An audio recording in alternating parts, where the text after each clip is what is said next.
How many of you out there are a big foodie like me, that when you see food, your mouth starts to water and you're hungry in seconds?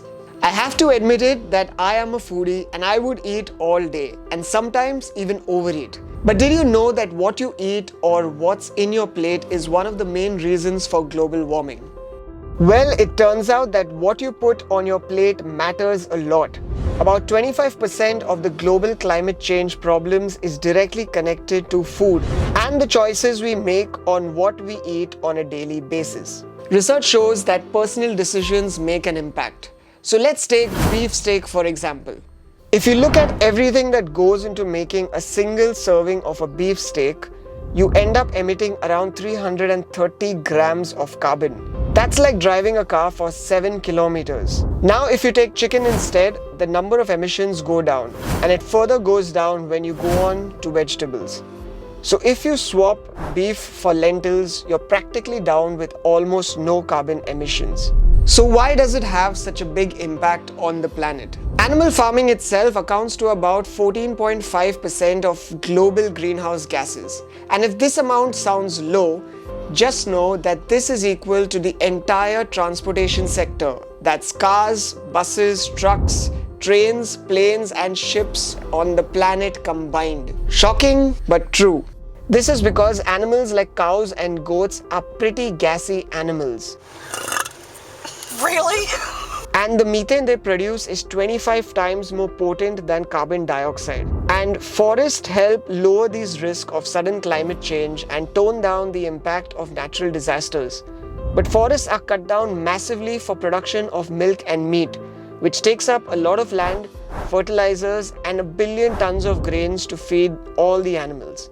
And think about it. If you feed all those grains to humans, you could eliminate world hunger altogether. Because the grains we produce today are enough to feed the entire world's population. But 70% of that is fed to cows, chickens, and other livestock, which we then consume. To produce one cheeseburger, it takes about 2,499 liters of water.